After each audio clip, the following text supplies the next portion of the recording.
সুন্দর পদ্ম ফুল। এই পদ্ম ফুলগুলো তুলে নিয়ে গিয়ে আমার ঘরে সাজিয়ে রাখবো। সারা ঘরে পদ্ম ফুলের সুবাসে সুবাসিত হবে। ঝিনুকমালা যখন বেশ খুশি মনে পদ্ম ফুলগুলো তুলছিল, ঠিক তখনই ঝিনুকমালার দৃষ্টি যায় এক সোনালী হরিণের দিকে।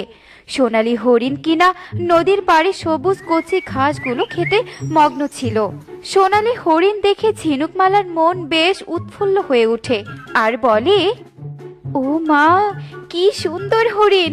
ইস, ওই সোনালী হরিণকে খাওয়ার বেশ লোভ হচ্ছে। ওই হরিণকে আমি এক্ষুনি শিকার করব, আর শিকার করা হরিণকে আমি আমার জলরাজ্যে নিয়ে গিয়ে শঙ্খরাজের সাথে বেশ মজা করে খাবো। একথা বলে ঝিনুকমালা দিব্য শক্তি দিয়ে তার হাতে একটি তীর ধনুক নিয়ে আসে, আর ধনুকের ধারালো বিষাক্ত তীর নিক্ষেপ করে সেই সোনালী হরিণের দিকে।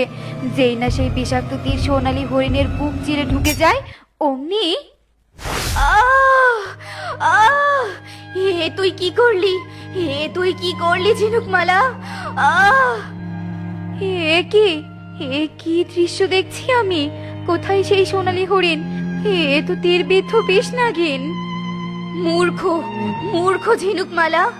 আমি শিকারীর হাতে ধরা পড়ার ভয়ে একটা সাধারণ সোনালী হরিণ সেজে নদীর পাড়ে ঘুরে বেড়াচ্ছিলাম আর ঘাস খাচ্ছিলাম, আর আর তুই কি না আমার জীবনটাই কেড়ে নিলি! আহ যন্ত্রণা হচ্ছে, আমার আমার যন্ত্রণা হচ্ছে।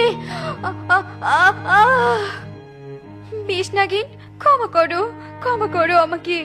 আমি তোমার আসল রূপ বুঝতে পারিনি বিষ নাগিন, ক্ষমা করে দাও। ক্ষমা? না, কখনো নয়। তোর কোনো ক্ষমা নেই। অভিশাপ, তোকে আমি অভিশাপ দিচ্ছি। আমি যেমন মৃত্যুর কোলে ঢলে পড়ছি, ঠিক তেমনই তোর মৃত্যু হবে না। কিন্তু কিন্তু তুই কাল ঘুমে তলিয়ে যাবি। তুই এ জগতে সবকিছু অনুভব করবি, কিন্তু কিন্তু কিছুই করতে পারবি না। অভিশাপ, অভিশাপ দিচ্ছি তোকে। এ কথা বলার সাথে সাথে বিষ নাগিন মৃত্যুর কোলে ঢলে পড়ে, আর ঝিনুকমালা আত্মচিৎকার করে উঠেই তখনই গভীর ঘুমে তলিয়ে যায়। না!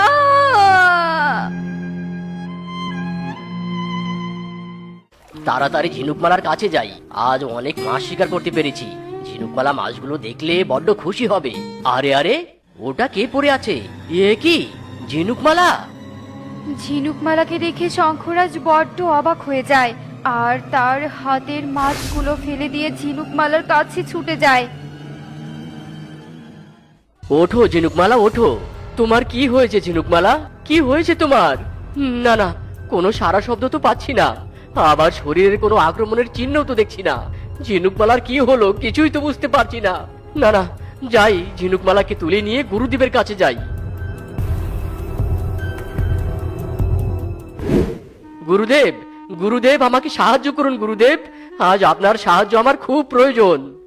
আরে শঙ্খরাজ্যে কি প্রয়োজন বলো আমাকে? আর ঝিনুকমালার কি হয়েছে তোমার কোলে কেন? গুরুদেব, আমি কিছুই জানি না। আমার ঝিনুকমালার কি হয়েছে কিছুই জানি না। তাকে আমি এমন ঘুমন্ত অবস্থায় জলরাজ্যে পড়ে থাকতে দেখেছি। ঝিনুকমালার কোনো সারা শব্দ না পেয়ে আমি আপনার কাছে ছুটে এসেছি। তুমি কোনো চিন্তা করো না শঙ্করাজ, আমি দেখছি ঝিনুকমালার সাথে কি ঘটেছে। এ কথা বলে গুরুদেব তার হাতে থাকা ত্রিশূল দিয়ে জাদুর কুণ্ডলিতে জাদু করে, আর ঝিনুকমালার সাথে অতীতে ঘটে যাওয়া সব ঘটনা দেখতে থাকে।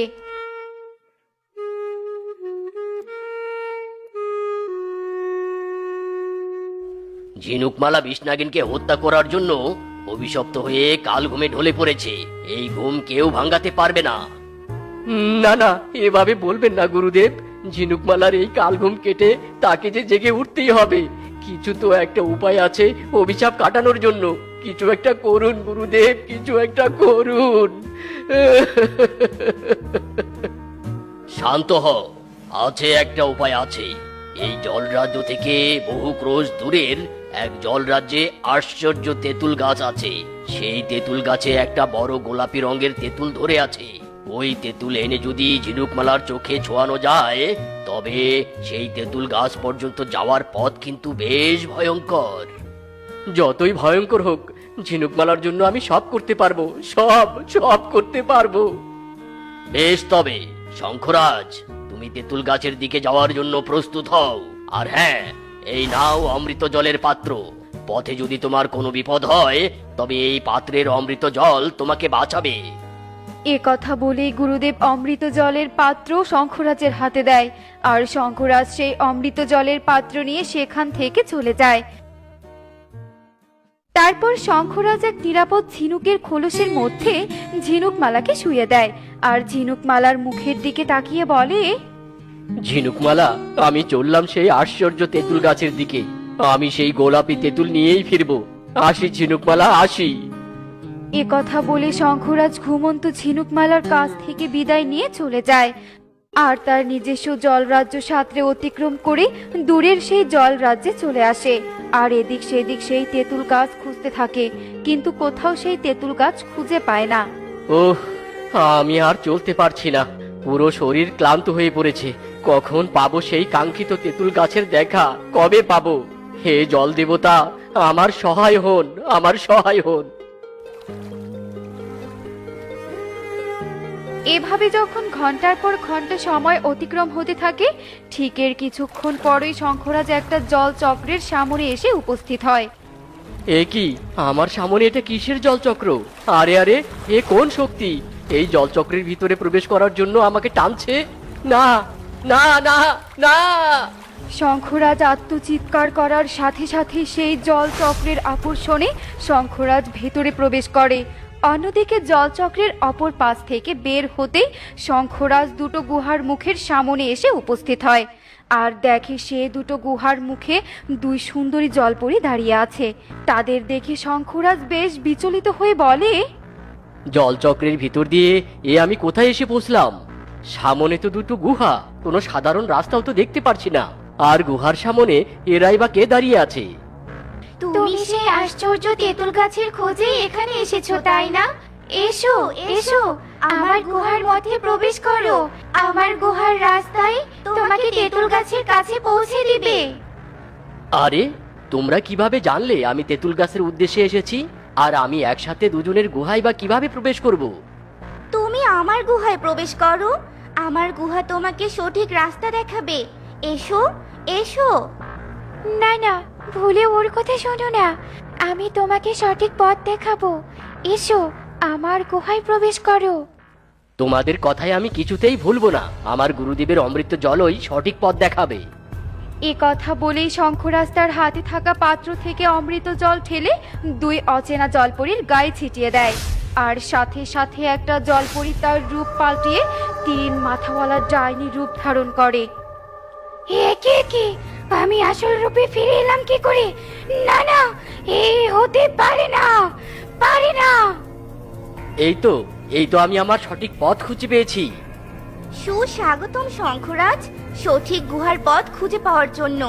এসো এসো, গুহার মধ্যে প্রবেশ করো। এরপর শঙ্খরাজ প্রথম জলপরীর গুহায় প্রবেশ করে, আর গুহার পথ ধরে এগুতে থাকে। না না না, আমি আমার শিকারকে ধরতে পারলাম না, ঠিক আমাকে চিনে ফেললো। না! অন্যদিকে শঙ্খরাজ গুহার রাস্তা ধরে একদম অপর পাশের তেঁতুল গাছের কাছে পৌঁছে যায়, আর তেঁতুল গাছকে দেখে শঙ্খরাজ বলে, এই তো সেই আশ্চর্য তেঁতুল গাছ। আমি পৌঁছে গেছি সেই তেঁতুল গাছের কাছে। আমি পৌঁছে গেছি। এই তো সেই গোলাপি তেঁতুল। একথা বলে শঙ্খরাজ সেই তেঁতুল গাছের গোলাপি তেঁতুলটা ছেঁড়ার জন্য যেই না হাত বাড়ায়, অমনি শঙ্খরাজের হাত গোলাপি তেঁতুলের শক্তিতে পুড়ে যায়। আহ আহ, আমার হাত! শঙ্খরাজ যেমনি চিৎকার করে ওঠে, ঠিক তখনই তেঁতুল গাছের কাণ্ডে চোখ মুখ প্রকট হয়, আর তেঁতুল গাছ কথা বলতে থাকে। কে তুমি? আমার অনুমতি না নিয়ে আমার গোলাপি তেঁতুলে হাত দিয়েছো? তোমার এত বড় দুঃসাহস! ক্ষমা করবেন তেঁতুল গাছ, আমার নাম শঙ্খরাজ। আপনার ওই গোলাপি তেঁতুল আমার বড্ড দরকার। আমার স্ত্রী বিষ নাগিনের অভিশাপে কাল ঘুমে তলিয়ে গেছে। ওই গোলাপি তেঁতুল যদি আমার স্ত্রীর চোখে ছোঁয়াতে পারি, তবে আমার স্ত্রী জেগে উঠবে। দয়া করুন তেঁতুল গাছ, দয়া করুন। আপনার গোলাপি তেঁতুল আমাকে দান করুন। ও, তুমি সেই শঙ্খরাজ, জলরাজ্যের একমাত্র রাজা। ঠিক আছে, নাও নাও, আমার গোলাপি তেঁতুল তুমি পেড়ে নাও। রাজাদের উপকার করার জন্যই তো আমার এই তেঁতুল। একথা কথা শুনে শঙ্খরাজ তেঁতুল গাছ থেকে গোলাপি তেঁতুল পেড়ে নেয় আর তেঁতুল গাছকে ধন্যবাদ দিয়ে ঝিনুক মালার কাছে আসার জন্য রওনা দেয়।